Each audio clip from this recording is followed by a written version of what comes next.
નમસ્કાર મિત્રો, અમારા નવા વિડીયોમાં આપ સૌનું હાર્દિક સ્વાગત છે। ગામડાની એક સુંદર સ્ત્રી। જિગ્નેશ અને જ્યોતિના લગ્નને આજે 10 વર્ષ પૂરા થવા જઈ રહ્યા હતા। જિગ્નેશ ખુશ હતો કે જ્યોતિ જેવી જીવનસંગીની મળી છે। જિગ્નેશે પોતાની લગ્નતિથિ માટે એક નાની એવી સુંદર પાર્ટીનું આયોજન પણ કર્યું હતું। જ્યોતિ બહુ જ ખુશ હતી કે તેને જિગ્નેશ તરીકે સારા સ્વભાવનો પતિ મળેલો છે, કારણ કે જ્યોતિ શહેરની નહોતી, ગામડાની સીધી સાદી સ્ત્રી હતી।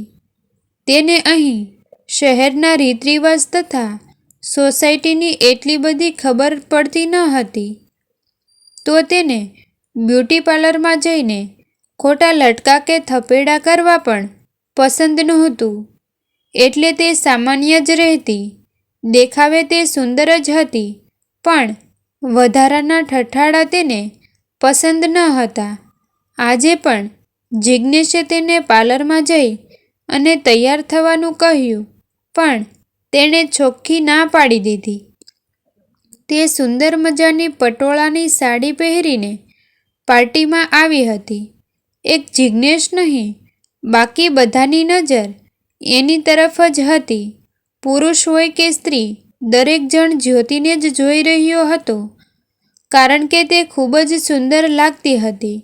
કાળા ભમ્મર વાળનો અંબોડો કરી તેમાં ગુલાબ ભરાવ્યું હતું, લાંબુ મંગળસૂત્ર, કપાળમાં લાલ ચટાક ચાંદલો, હાથમાં લીલા રંગની કાચની બંગડી, બસ એટલો સીધો સાધો શણગાર કર્યો હોવા છતાં પણ તે સુંદર લાગતી હતી।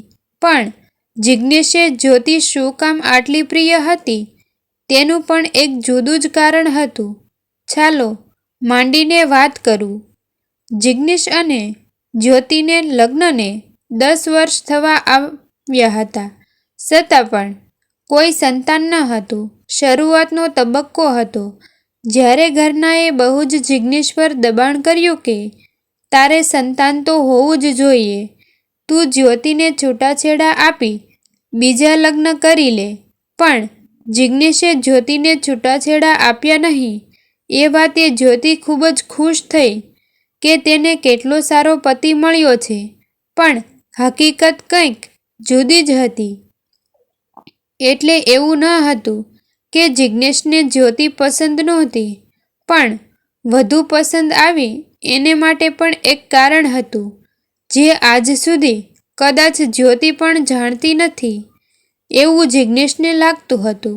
અને તે બાળક ન થવા માટેની ખોટ જિગ્નેશમાં હતી, જ્યોતિમાં નહીં। એ વાતની જાણ જિગ્નેશને હતી। શરૂઆતના 2 વર્ષના તબક્કા પછી જ્યારે બાળક રહેતું નહોતું, ત્યારે બંનેએ મેડિકલ રિપોર્ટ વગેરે થયું અને જ્યોતિનો રિપોર્ટ નોર્મલ આવ્યો, જ્યારે જિગ્નેશનો રિપોર્ટ ખામીવાળો આવ્યો। જ્યોતિ અભણ તો નહોતી, પણ તેણે પતિનું કહેવું માની લીધું કે તેના રિપોર્ટમાં ખોટ છે। જિગ્નેશે પણ એવો ખોટો રિપોર્ટ તૈયાર કરાવી લીધો અને આમ બાંધી મુઠ્ઠી લાખની આજ સુધી થઈ રહી। આજે હવે જિગ્નેશને બધા પ્રકારનું જ્ઞાન થયું કે દુનિયામાં કેવા કેવા ધંધા કરી લોકો કમાણી કરતા હોય છે, અને પાછા આવા પ્રપંચો કરવાવાળા લોકો પણ મળી રહે છે। બંને પક્ષે ઈમાનદારીનો નિભાવ થાય તો જ કંઈક થાય। હવે પોતે તો આવું ક્યારેય કરશે જ નહીં, એમ વાત કરી જલ્દીથી આ ગ્લાનિમાંથી છુટકારો મેળવવો પડશે। આજે જિગ્નેશે નક્કી કર્યું હતું કે તે જ્યોતિને સંઘળી સચ્ચાઈ બતાવી દેશે, કારણ કે હવે તેને આ વાતનો દિલ પર બહુ જ ભાર રહેતો હતો। સીધી સાદી પત્નીને છેતરિયાનો ડંખ તેના મનમાં ખૂબ જ તીવ્ર થતો જતો હતો। પાર્ટી વગેરે બહુ જ સુંદર રીતે પતી ગયું અને બધા જ મિત્રોને ભાવભીની વિદાય આપી ને તેઓ ગયા પછી બંને જણા પોતાના ઘરે પાછા ફર્યા। ભારે સાડી વગેરે બદલી અને જ્યોતિ સૂવા માટે પોતાના કક્ષમાં આવે છે ત્યાં જિગ્નેશ તેની પ્રતીક્ષા કરી રહ્યો છે. જિગ્નેશના હાથમાં એક સુંદર આભૂષણનું બોક્સ જોઈને જ્યોતિ આશ્ચર્યથી કહે છે કે આ વળી શું? તમે તો મને આજે સવારથી કેટલી બધી ગિફ્ટ આપી છે, હજી શું બાકી રહ્યું? ભલી ભોળી પત્નીના ચહેરા પર નજર ટેકવતા જિગ્નેશે બોક્સ ખોલી અને તેની સામે ધર્યું. જ્યોતિ જોઈ રહી કે તેમાં ડાયમંડ નેકલેસ છે. તે અહોભાવથી અભિભૂત થઈ અને કહે છે કે આટલી મોંઘી ભેટ આપવાની શી જરૂર હતી? તો પત્ની થઈ અને જરા મીઠો છણકો પણ કરે છે કે આ ઘરમાં રિનોવેશનની જરૂર છે. જિગ્નેશ જ્યોતિના મોઢા પર ધીમેકથી આંગળી મૂકી તેને ચૂપ કરવા કહે છે અને કહે છે કે મારે તને આજે એક વાત કરવી છે. તું નારાજ નહીં થતી? જિગ્નેશ મેડિકલ રિપોર્ટની સચ્ચાઈની વાત જ્યોતિ સામે રાખે છે અને કહે છે કે તે જે જોયો હતો તે રિપોર્ટ ખોટો હતો. હકીકતે તારામાં ખોટ ન હતી, પણ ખોટ તો મારામાં જ હતી. આમ કહીને જિગ્નેશ એક નાના બાળકની જેમ રડવા લાગે છે અને પોતાના મનનો બધો જ ભાર આજે કાઢી નાખવા ઈચ્છતો તે જ્યોતિના ખોળામાં માથું રાખીને રડી લે છે. જ્યોતિ તેના માથામાં ધીરે ધીરે હાથ ફેરવે છે. અંદાજે 10 મિનિટ થઈ હશે. પછી જિગ્નેશને ખ્યાલ આવે છે કે જ્યોતિએ કોઈ રિએક્શન કેમ ન દીધું. અચાનક જ આ વિચાર આવતા જિગ્નેશ ઊભો થયો અને તેણે જ્યોતિ સામે પ્રશ્નાર્થ કરી નજરે જોયું અને પૂછ્યું કે તને આ વાતનું ખરાબ ન લાગ્યું કે તારો કોઈ વાંક ન હોવા છતાં પણ? હવે જ્યોતિએ જિગ્નેશના મોઢા પર હળવેથી આંગળી મૂકી અને ચૂપ કરાવી ને કહ્યું, આ વાતની મને તરત જ જાણ થઈ ગઈ હતી. એક દિવસ હું કોઈ કામસર કબાટ સાફ કરતી હતી અને એમાંથી આ રિપોર્ટ મને મળ્યો. મેં તે વાંચ્યો.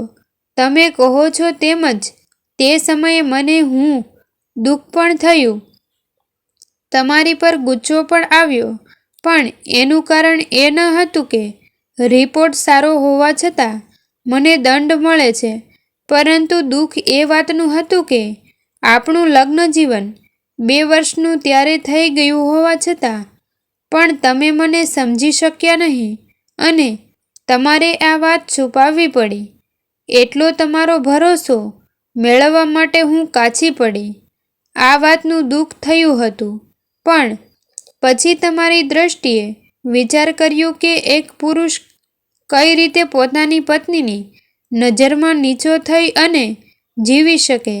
સતત દયામણો ચહેરો મારે તમારો જોવો નહોતો, એટલે મેં પણ એ વાતને જતી કરી દીધી. બાળકની વાત કરીએ તો બાળક મને એકલીને થોડું જોઈતું હતું. તમે પણ એટલા જ તેની માટે ઉત્સાહિત હતા અને આમાં કોઈ પણ શું કરી શકે? જિગ્નેશે કહ્યું કે જ્યારે ઘરના મારી ઉપર આટલો મોટો આરોપ મૂકતા હતા ત્યારે પણ તને જરાય ગુસ્સો કે દુઃખ ન થયું? સમય બધું જ ભૂલાવી દેતો હોય છે અને મને પણ તમારા આટલા સારા પ્રેમનો સહારો હતો, એટલે એ બધું જ ભૂલવા માટે મને બળ મળી રહેતું હતું. જિગ્નેશે પૂછ્યું કે તો પછી કોઈ દિવસ અનાથ આશ્રમમાંથી દત્તક બાળક લેવાની પણ ઈચ્છા કેમ જાહેર ન કરી? જ્યોતિએ કહ્યું કે મને ખબર હતી કે તમને એ જરાય પસંદ નથી, એટલે એ વિશે તો મારે વિચારવાનું જ નહોતું. જિગ્નેશ ખૂબ ભાવમાં આવી ગયો અને તેણે કહ્યું, જ્યોતિ, તું ખરેખર મારી સાચી જીવનસંગીની થઈને રહી, પણ હું તારો સાચો જીવનસાથી બની શક્યો નહીં. જ્યોતિએ કહ્યું કે પતિ પત્ની વચ્ચે આવા કોઈ ઔપચારિક વ્યવહારો હોતા નથી. ચાલો હવે સૂઈ જાઓ. સવારે વહેલા ઉઠીને અમદાવાદ જવાનું છે. ઓફિસ કામે તે યાદ છે ને? જીવન સંગીની તો આને કહેવાય. એમ કરીને એક મધુર હાસ્ય વહેતું મૂકી તેણે જિજ્ઞેશને સુવડાવી દીધો. આધુનિક યુગમાં સૌના જીવન તણાવભર્યા થઈ ગયા છે, તો આવી અંગત સમસ્યાઓ કંઈ કેટલાય યુગલો ભોગ બનતા હોય છે. ઉપરાંત સૌને સ્વતંત્ર જોઈએ છે, એટલે સ્વાભાવિકપણે શરૂઆતના તબક્કામાં કોઈ રાહ પણ જોવા માંગે અને એની સાઇડ ઇફેક્ટ તરીકે પણ આવું બનવું અસંભવ છે. એ હિસાબે દુનિયાભરમાં આવા કેટલાય જિજ્ઞેશ અને જ્યોતિ હશે, પણ દરેક સ્ત્રી જ્યોતિ જેટલી સમજદાર અને સમર્પિત જીવનસંગીની નથી હોતી. એટલે જ છૂટાછેડાની કોટ અકડેઠ ભરાયેલી હોય છે. મિત્રો, તમને જો આ વિડીયો પસંદ આવ્યો હોય તો વિડીયોને લાઈક અને તમારા અન્ય સગા સંબંધી મિત્રો સાથે વિડીયોને શેર કરવાનું ભૂલતા નહીં. અને આવા જ નવા જીવન ઉપયોગી, જીવનમાં કંઈક નવું કરવાની પ્રેરણા મળે તેવા વિડીયો જોવા માટે અમારી ચેનલ સાથે બન્યા રહો. થેન્ક યુ મિત્રો. મળીએ છીએ એક નવા વિડીયો સાથે. આભાર.